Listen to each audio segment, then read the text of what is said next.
भीम, आज मैं अपने भ्राताओं की मृत्यु का प्रतिशोध लेकर रहूंगा। सावधान!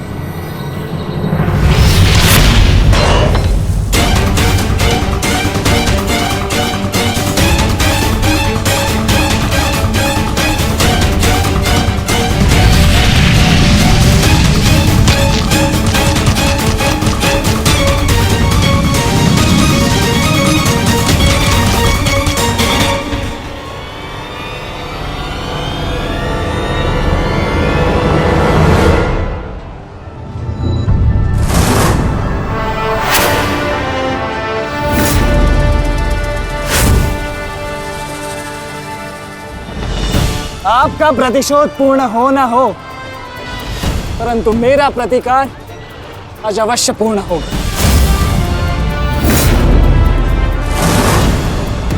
अभिमन्यु,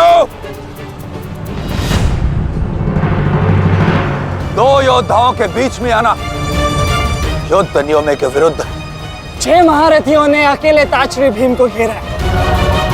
नियम तो आपने भंग किया है, तो अब यह अधिकार मुझे भी है।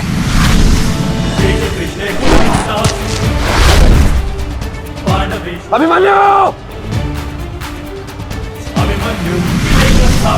चक्रबंधास्त्र।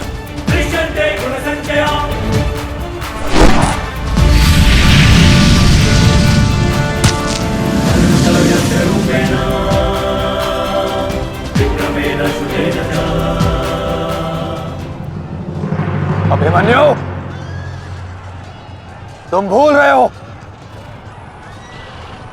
मैं तुम्हारे पिता के आचार्य का पुत्र हूं। चक्रबांध अस्त्र का तोड़ मैं जानता हूं। चक्र विपरीत अस्त्र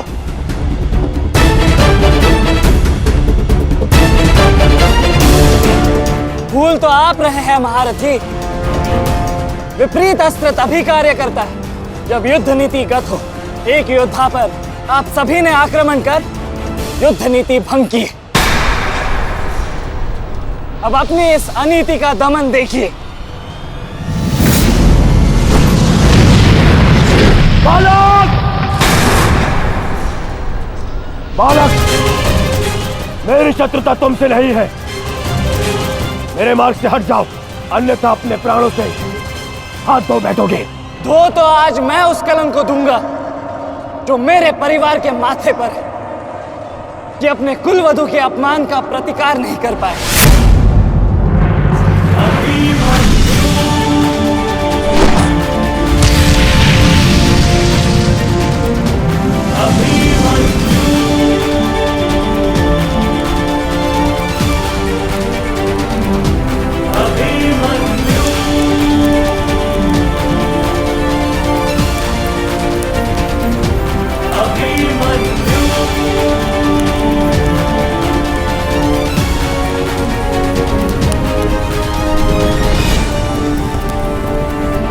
मेरी शत्रुता तुमसे नहीं है। मेरे मार्ग से हट जाओ, अन्यथा अपने प्राणों से हाथ धो बैठोगे। धो तो आज मैं उस कलंक को दूंगा जो मेरे परिवार के माथे पर है, कि अपने कुलवधू के अपमान का प्रतिकार नहीं कर पाए।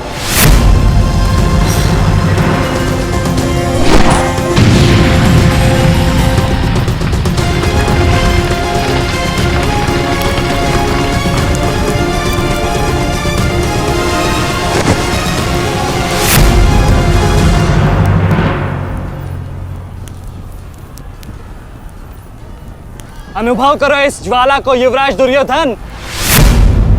ये वही ज्वाला है जो इतनी वर्षों से मेरी माता के हृदय में धधक रही है।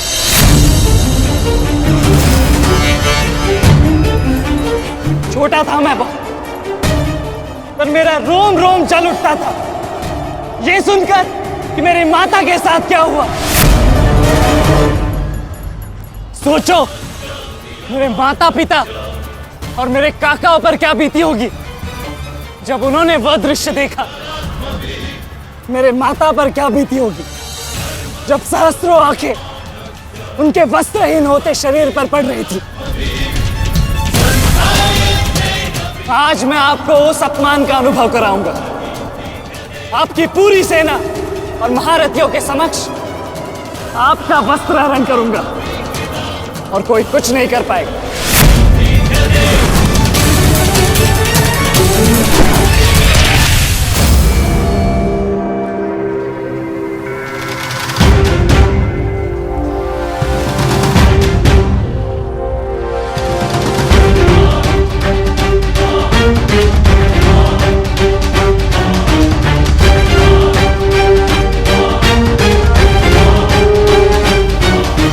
अनुभव करो उस अपमान का, अनुभव करो उस वस्त्राहरण से हुए अपमान का जो आप सभी ने किया। नदी जब सीमा तोड़ती है तो बाढ़ आती है। आज आपकी पाप की धारा की बाढ़ में आप स्वयं बह जाएंगे काकाश्री।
आप अपनी शक्ति व्यर्थ कर रहे हैं आचार्य।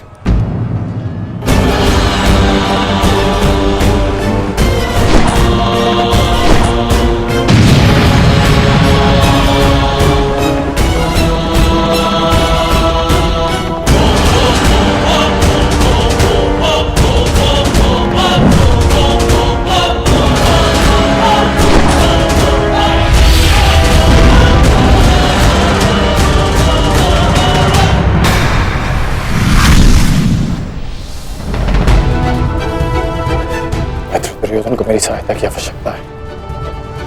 चलो सत्यसेन।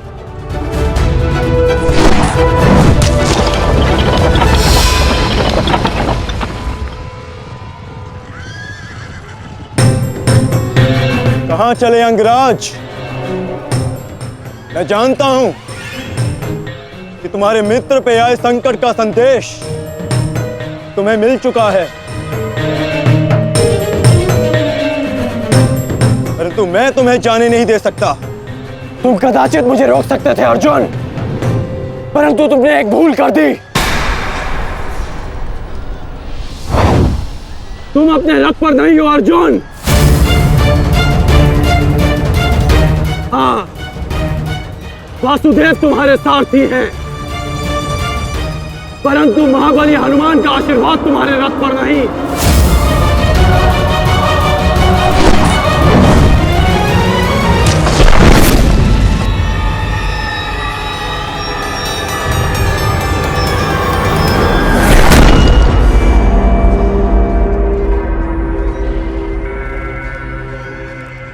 चलो। मैं अभी भी पराजित नहीं हुआ हूं कर्ण। तुम इस प्रकार द्रोण छोड़कर नहीं जा सकते।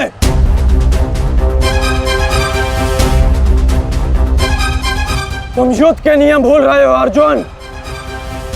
युद्ध का नियम है कि महारथी ही महारथी के साथ द्वंद्व कर सकता है, और तुम रथ विहीन हो, इसलिए मैं तुम्हारे साथ द्वंद्व नहीं कर सकता।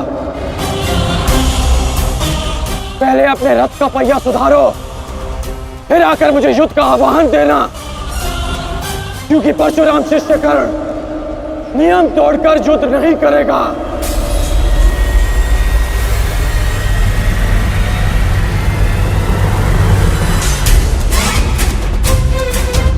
चलो सत्यसेन।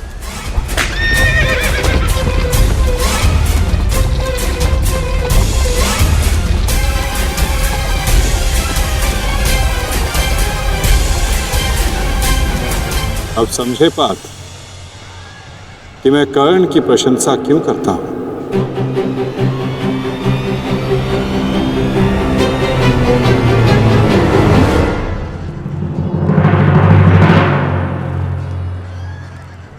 मानता हूं कि आपका वध करना काकाश्री की प्रतिज्ञा थी। उनकी प्रतिज्ञा को भंग करने का दंड मैं सह लूंगा, परंतु आज अपनी माता के अपमान का दंड मैं आपको अवश्य दूंगा।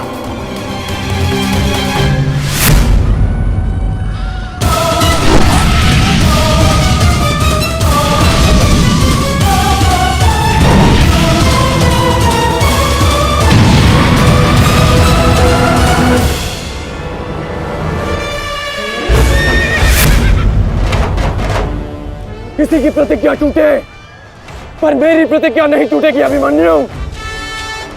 और मेरी प्रतिज्ञा है कि जब तक मैं जीवित रहूंगा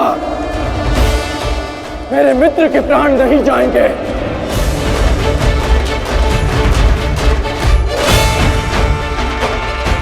यदि जीवित रहना चाहते हो तो पीछे हट जाओ अभिमन्यु। आप भूल रहे हैं अंगराज कि मैं किसका पुत्र हूं। पीछे हटने के बारे में सोच भी नहीं सकता। तो प्रहार सहने के लिए तत्पर रहो।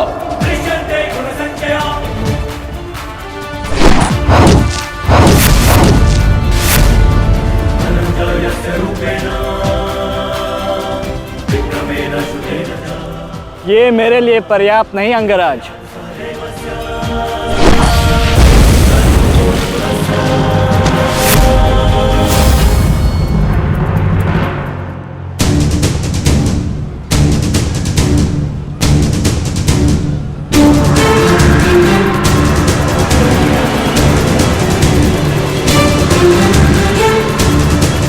ना मेरे पास बाणों की कमी है और ना प्रहारों की। ये अंतिम अवसर है अभिमन्यु, लौट जाओ।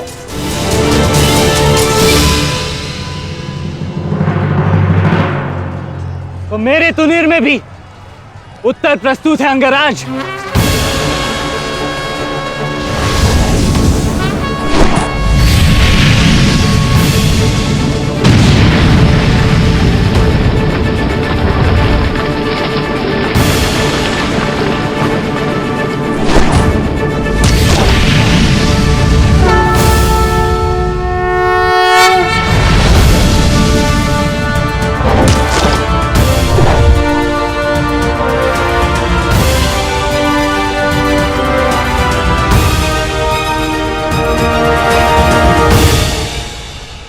मैं तुम्हारा सामर्थ्य स्वीकारता हूं।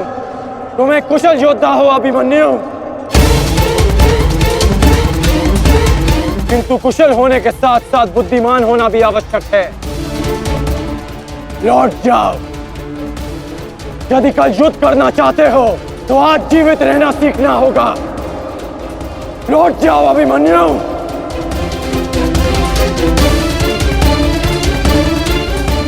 एक योद्धा के लिए आज या कल नहीं होता अंगराज। उसके लिए केवल वो ही पल होता है जिसमें वो मृत्यु के सामने खड़ा होता है। एक वीर योद्धा से सुना था मैं, हे मृत्यु, तैयार यदि तू आने को, प्रसन्न मुखा। द्वार खुला है, तेरा स्वागत, प्रसन्न मुखा।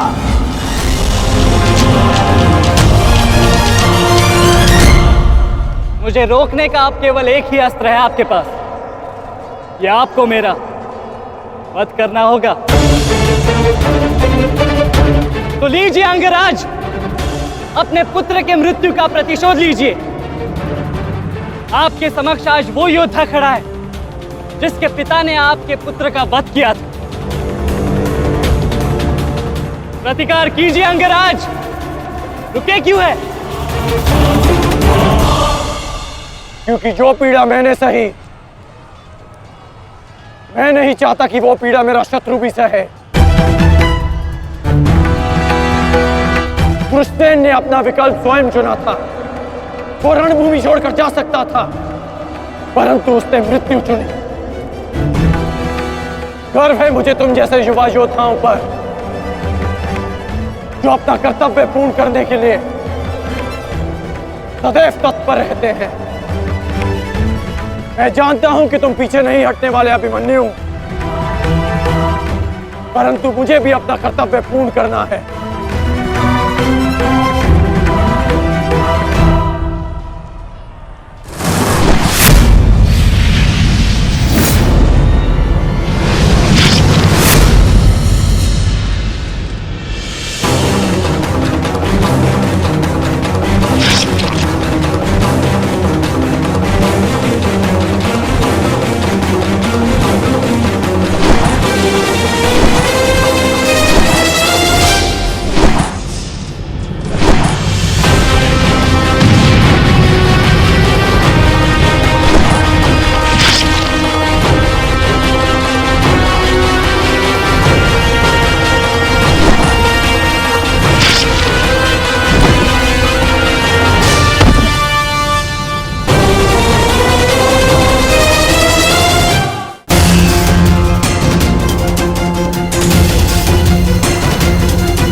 तुम्हें देखकर मुझे अपना बचपन स्मरण हो रहा है। अभी तुम्हारा जीवन आरंभ हुआ है बस। इसे इस प्रकार व्यर्थ मत करो। मैं आशा करता हूं कि अगली बार जब हम दोनों मिले तो दो शत्रुओं के भांति नहीं, तो वीरों के भांति एक दूसरे के गले में। अभी तुम्हारा जीवन शेष है। जाओ बस।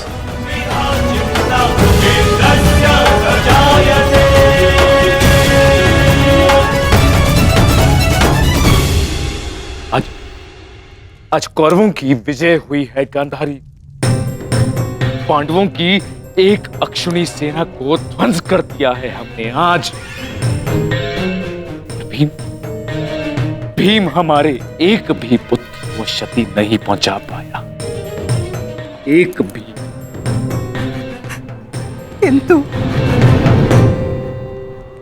किंतु दुर्योधन का क्या महाराज?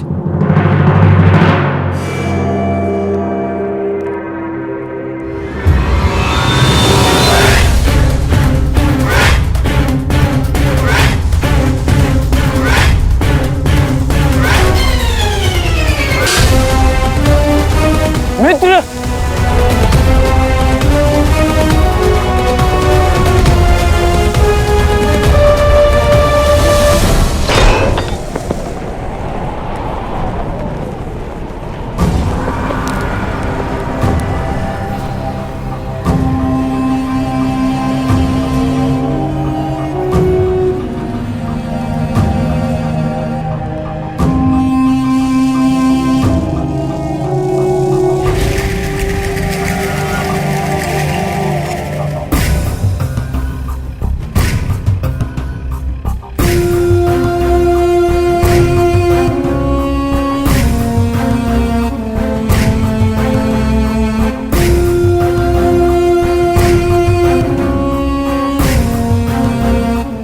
आज मैं आपको उस अपमान का अनुभव कराऊंगा। आपकी पूरी सेना और महारथियों के समक्ष आपका वस्त्र हरण करूंगा।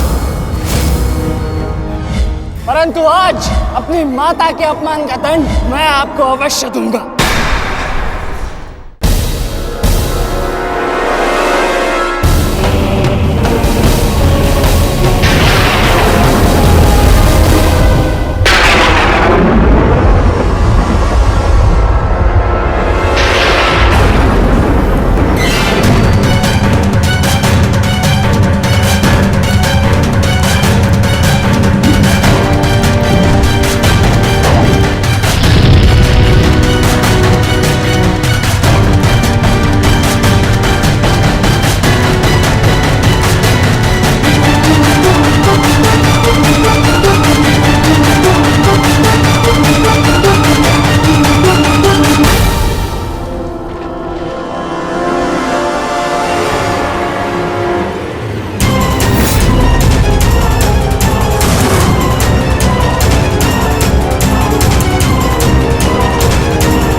दुर्योधन रुकिए ज्येष्ठ, ऐसा मत कीजिए।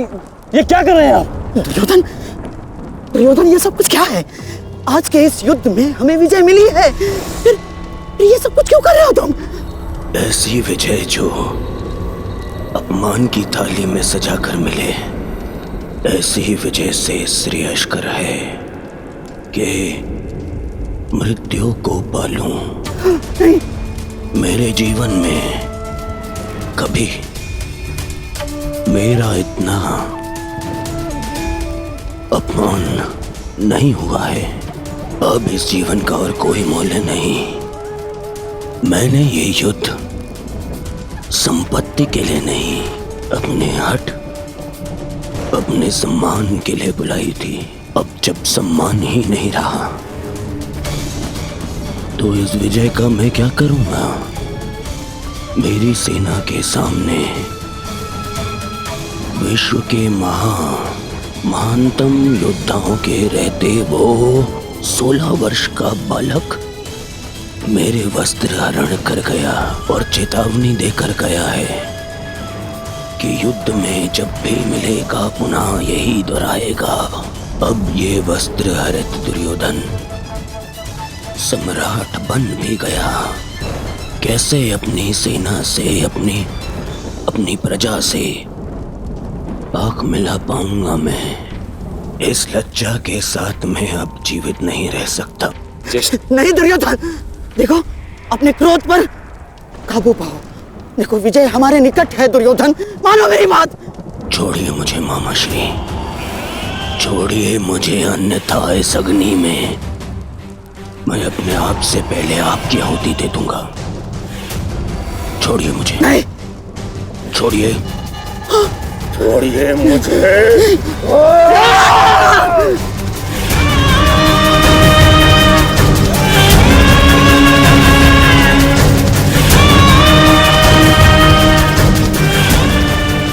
नहीं, नहीं दुर्योधन, देख क्या रहे हो मूर्खों? कोई रोको इस अनर्थ को।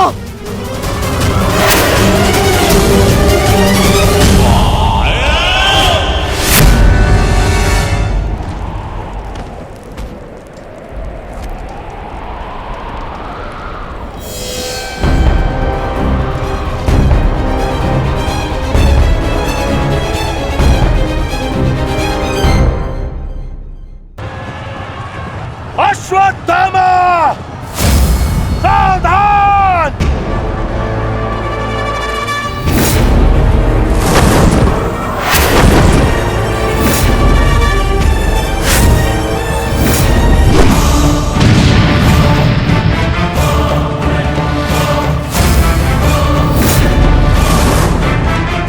दूसरों की चिता के लिए सजाई गई लकड़ी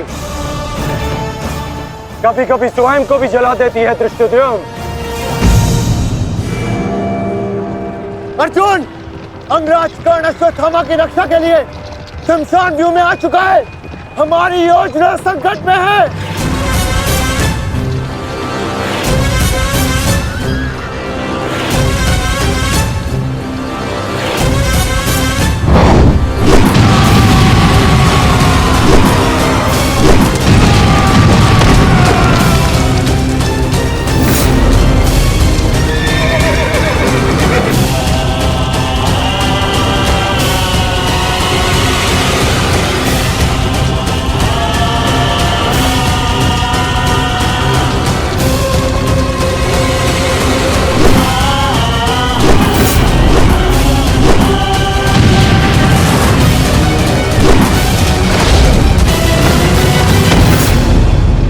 अश्वत्थामा!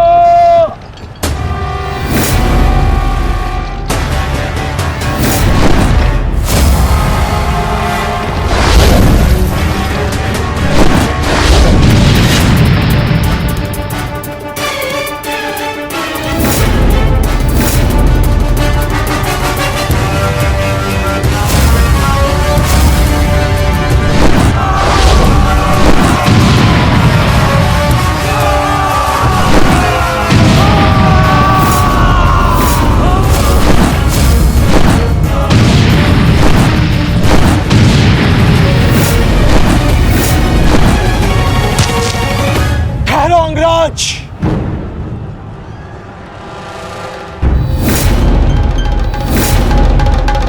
स्मरण है ना कि हमारा द्वंद्व का निर्णय आना अभी शेष है। मैं युद्ध का आह्वान देता हूं।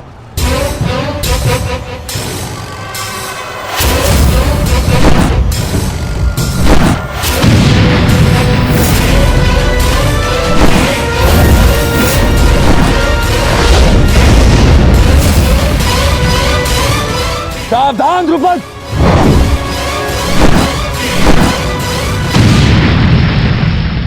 मेरा ही राज्य मुझसे ही छीनकर मुझे ही आधा राज्य भीख में दिया तुम्हारे पिता ने, और जिस आधे राज्य पर तुम शासन कर रहे हो वो मुझे स्वीकार नहीं है। इस अपमान का प्रतिशोध आज अवश्य लेकर रहूंगा। जो अपनी पुत्री का अपमान होने से न रोक सके वो अपने राज्य और अपने सम्मान की रक्षा क्या करेगा? तुम उस विषधर के समान हो जिसके विषदंत टूट चुके हैं।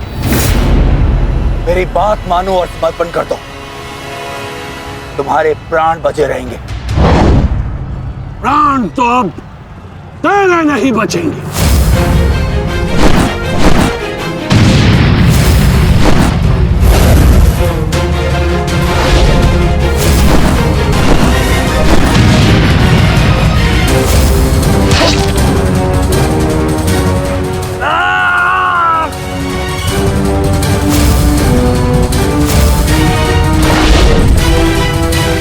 द्रुपद,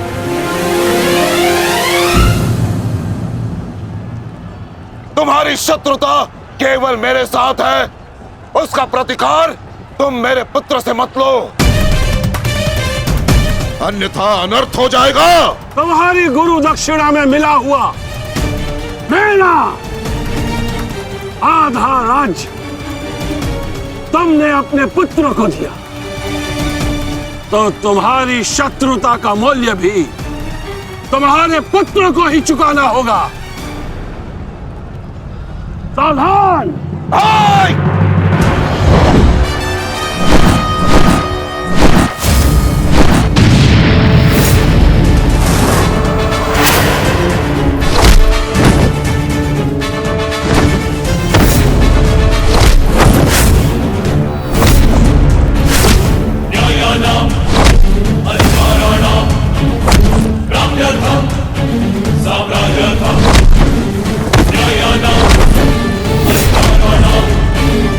दुर्योधन, भीम ने तुम्हारे और 5 अनुजों का वध कर दिया है और अभी उसकी रक्त पिपासा बुझी नहीं है। दुर्योधन, और उस दिशा में देखो, द्रोण द्रुपद नरेश के साथ द्वंद्व में व्यस्त है। अब केवल तुम ही उस भीम को रोक सकते हो। दुर्योधन, शीघ्रता करो। तो क्या द्वंद्व बीच में छोड़कर जाओगे दुर्योधन? उसके लिए उनका अनुज पर्याप्त है। दोस्त, आप जाइए, इनके द्वंद्व की कामना मैं पूर्ण करता हूं।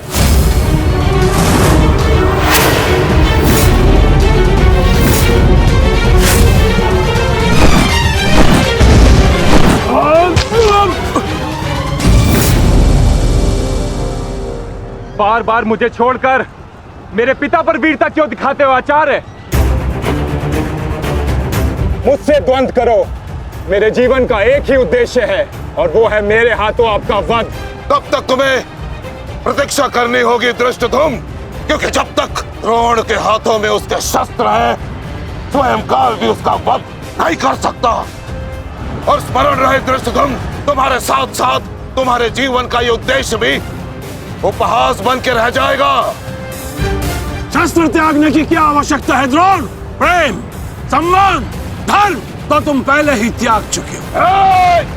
मेरे पिता तुल्य गुरु और अपने पिता महर्षि भरद्वाज पर तो तुम लांछन भी लगा चुके हो। तुम्हारी आत्मा तो कब की मर चुकी है द्रोण, कब की। अब केवल यह शरीर है इसे त्यागने का समय आ गया है और वो समय अभी है। सावधान द्रुपद!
सावधान अश्वत्थामा!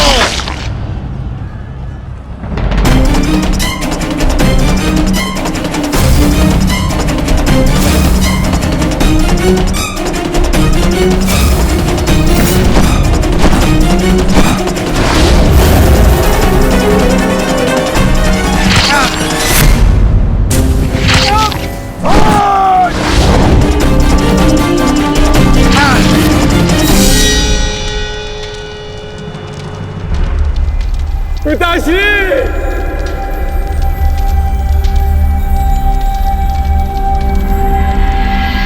आचार्य द्रोण ने क्रोध में आकर अपने अग्नि शस्त्र से पांचाल नरेश को जीवित जला दिया है महाराज।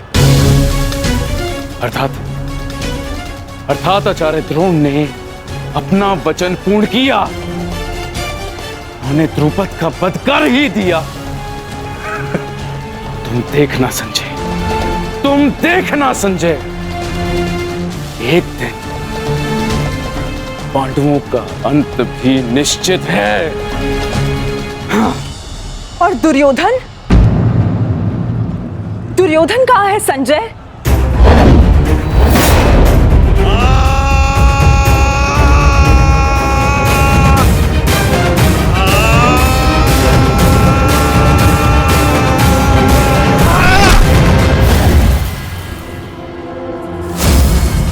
तुम्हें ज्ञात भी है, अब तक तुम्हारे 55 अनुजों का रक्त मैं अपनी गदा को पिला चुका हूं।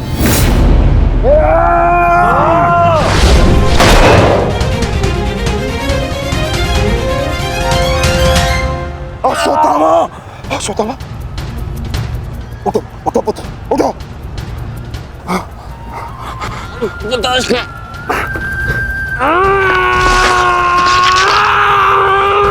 पुत्र, पुत्र, पुत्र, तुम बहुत अधिक चोटिल हो गए हो। तुम एक काम करो, तुम शिविर में जाओ, जाओ। नहीं पिताश्री, मैं कोई बालक नहीं हूँ पिताश्री जो इस चोट से हार जाऊंगा। एक योद्धा रणभूमि छोड़कर नहीं जाता पिताश्री। मेरी बात मानो, तुम्हें बहुत आवश्यक है, वहां जाना। जाओ शिविर में जाओ, जाओ पिता, मेरी बात मान लो, जाओ, जाओ पिता। अनर्थ कर दिया तुमने द्रोण। मुझे मेरे पिता की मुखाग्नि देने का अवसर भी नहीं दिया। अब तुम्हें आर्य भी मेरे हाथों से नहीं बचा सकते।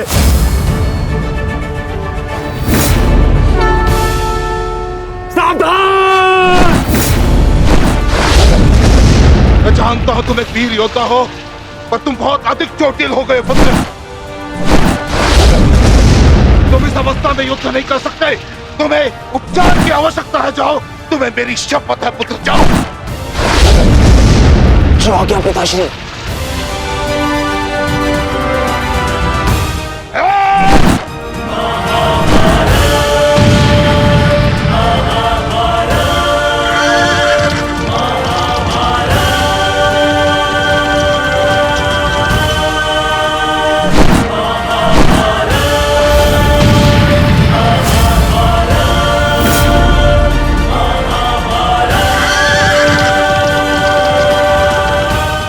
अश्वत्थामा जा रहा है पार्थ।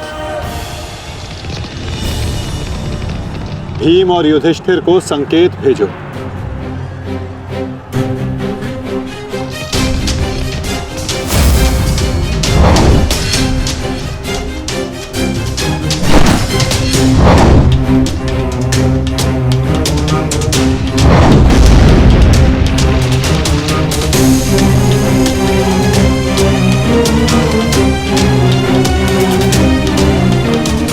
अर्जुन कोई संकेत दे रहा है।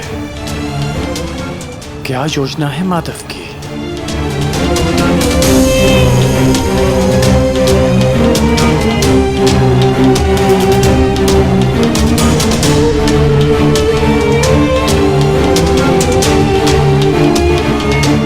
जाना तो नहीं चाहता, परंतु माधव का संकेत है, मुझे जाना होगा। प्रतीत होता है तुम्हारे जीवन के कुछ प्रहर अभी शेष है।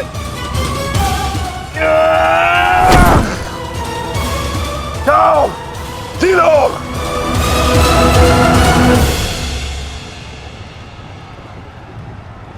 सारथी आगे बढ़ो।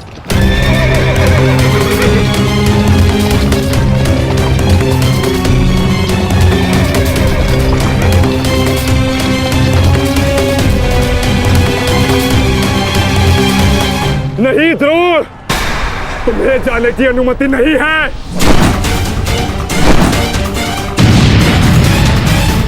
कर्ण, अश्वत्थामा की सहायता करो। वो बहुत अधिक जख्मी है और भीम उसके पीछे है। जाओ।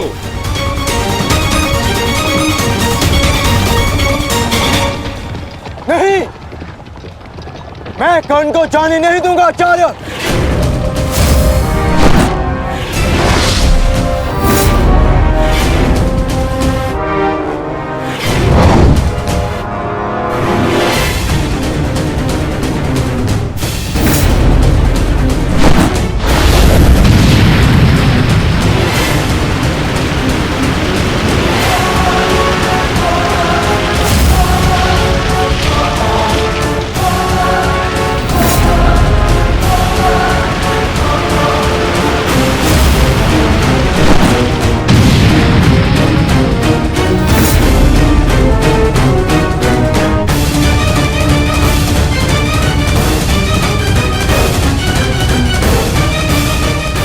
स्मरण रहे पार्थ, यदि कर्ण अश्वत्थामा की सहायता के लिए वहां पहुंच गया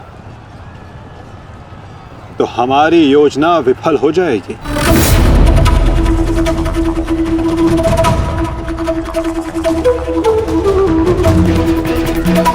तुम्हें कर्ण को वहां तक पहुंचने से रोकना होगा पार्थ।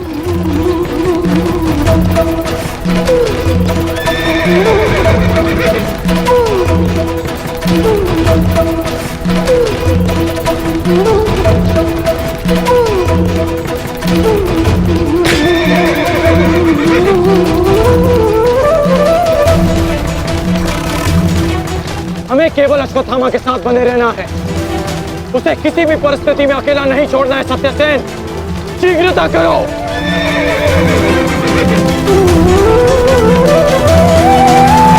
माधव, हमें कर्ण को रोकना होगा, अन्यथा हमारी योजना विफल हो जाएगी और आचार्य द्रोण का वध करना असंभव हो जाएगा।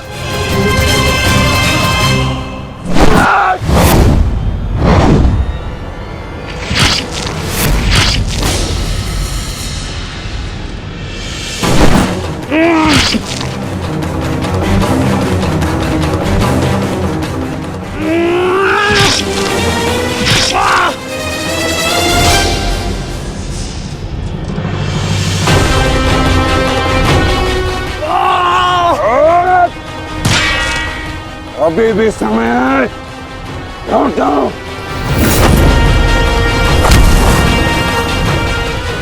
मैं तब तक यहां से नहीं लौटूंगा जब तक आपके प्राण नहीं ले लेता। आचार्य,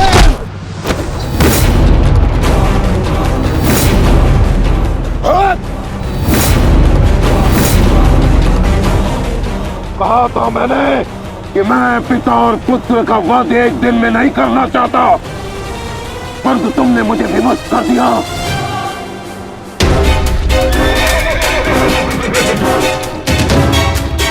चलिए माता, कर्ण के पीछे चलिए। नहीं पार्थ, इस समय दृश्यद्युम्न को हमारी सहायता की आवश्यकता है और यहां से जाना हमारी योजना का भाग नहीं है। तुम आचार्य द्रोण के साथ युद्ध करो।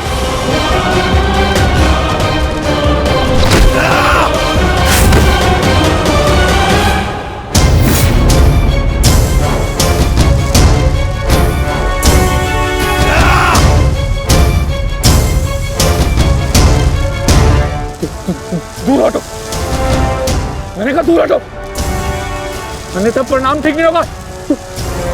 दूर हटो।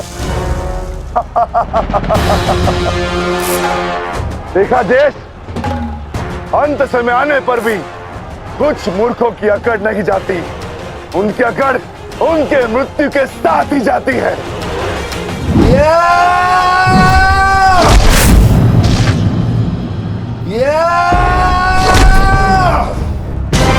अश्वत्थामा!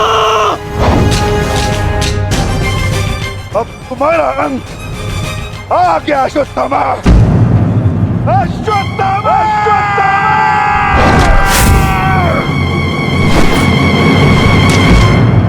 ये तो भीम का स्वर है। कहीं ऐसा तो नहीं कि भीम अश्वत्थामा के साथ द्वंद्व कर रहा हो। मुझे शीघ्र वहां पहुंचना होगा। भीम की गर्जना का आशय आप भी समझते हैं आचार्य कि ये द्वंद्व समाप्त हो गया है और इस द्वंद्व के समाप्त होने से प्रतीत होता है कि अश्वत्थामा का वध हो चुका है आचार्य।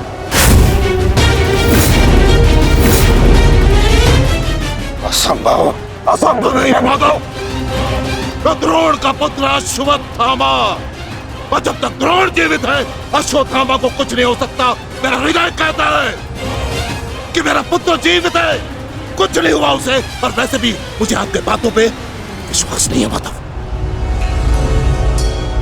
यही विचार पांडवों का भी था आचार्य कि युद्ध भूमि में उनके रहते हुए अभिमन्यु का वध नहीं हो सकता, उसकी मृत्यु नहीं हो सकती। परंतु ऐसा नहीं हुआ आचार्य। जब काल के रूप में जयद्रथ आ सकता है तो काल के रूप में विकोदर भीम भी आ सकते हैं। काल की गति को कोई नहीं रोक सकता आचार्य।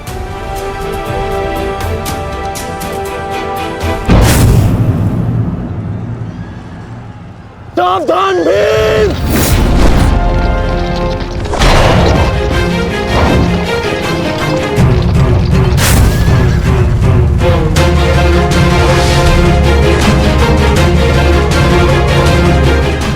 अश्वत्थामा, अश्वत्थामा, तुम ठीक हो? तुम ठीक हो? हाँ अंगराज।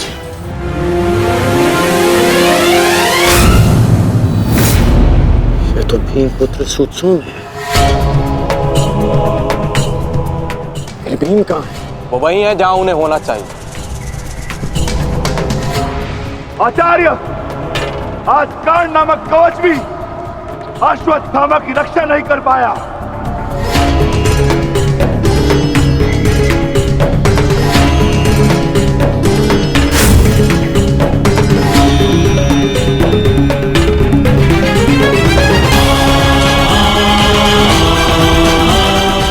ये पांडवों की योजना है,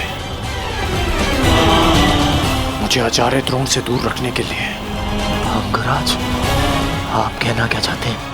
क्या कहना चाहते हैं अंगराज? आज पांडवों का लक्ष्य तुम नहीं, आचार्य द्रोण है। सत्य है ये, मेरा पुत्र अभी तक जीवित है, कुछ नहीं हुआ उसे। सत्य कहो, सत्य कहो भीम।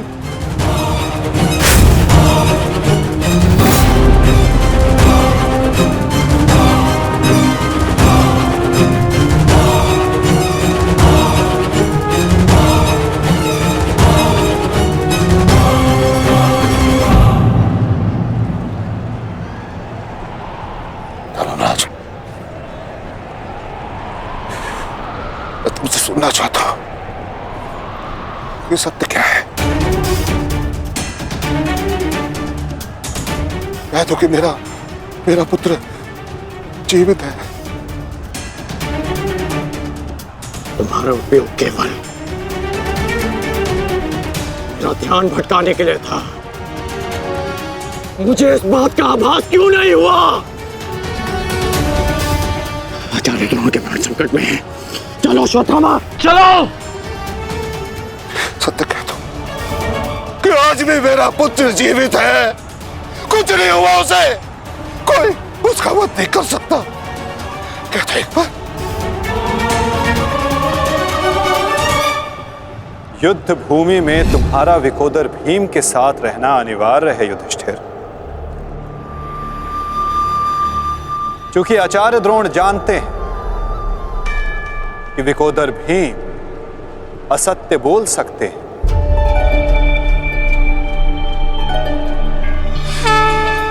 किंतु धर्मराज युधिष्ठिर नहीं। और वो ये सुनिश्चित करने के लिए तुमसे ये प्रश्न अवश्य करेंगे धर्मराज।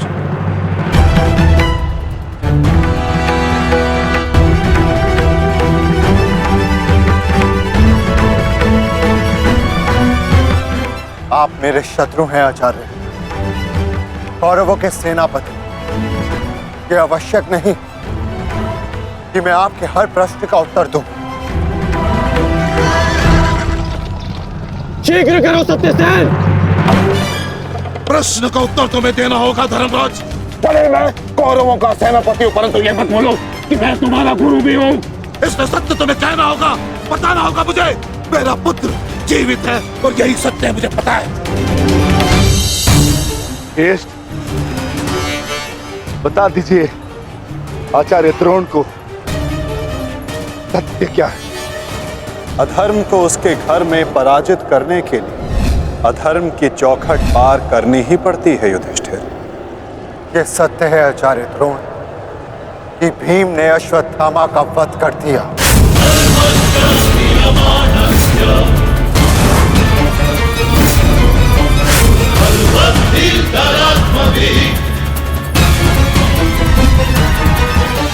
नहीं माधव, मैं असत्य नहीं कहूंगा। तुम्हें असत्य नहीं कहना है युधिष्ठिर। विकोदर भीम अश्वत्थामा नामक हाथी का वध करेंगे।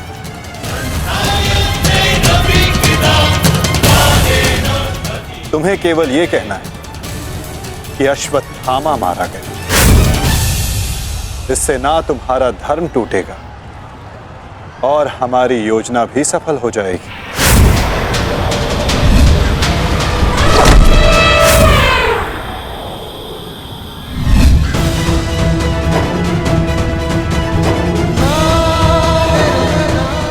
पुनः एक बार कह दो धर्मराज कि ये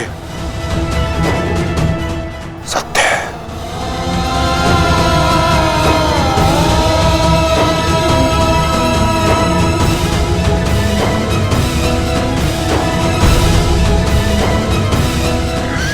शीघ्र करो सत्यसेन। आपने बिल्कुल सही सुना आचार्य द्रोण।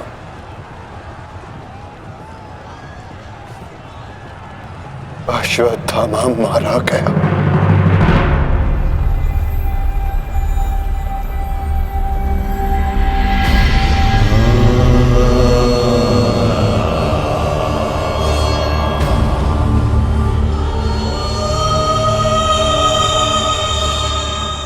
परंतु वो एक मनुष्य नहीं, एक हाथी था।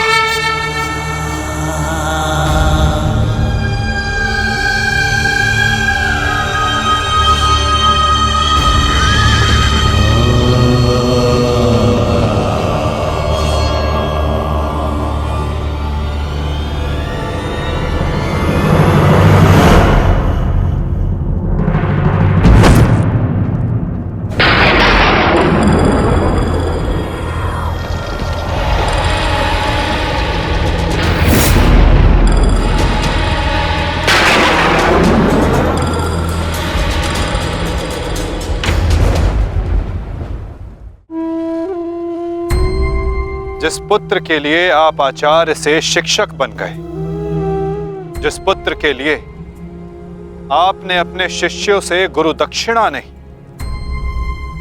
मूल्य मांगा,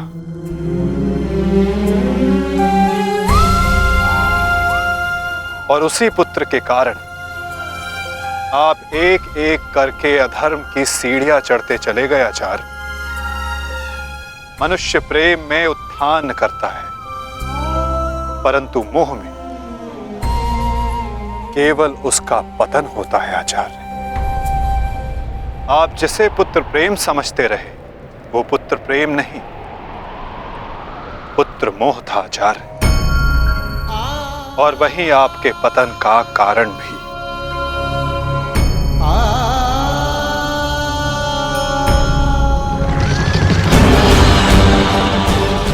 शीघ्र करो सत्यसेन।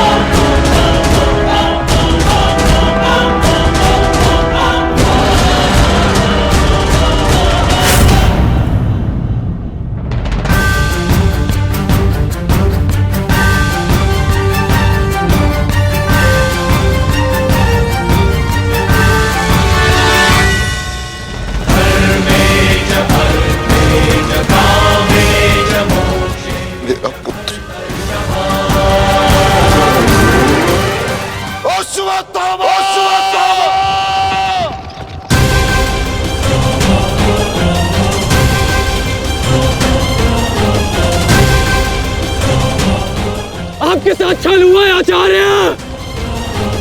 अश्वत्थामा जीवित है। पिताश्री! पिताश्री!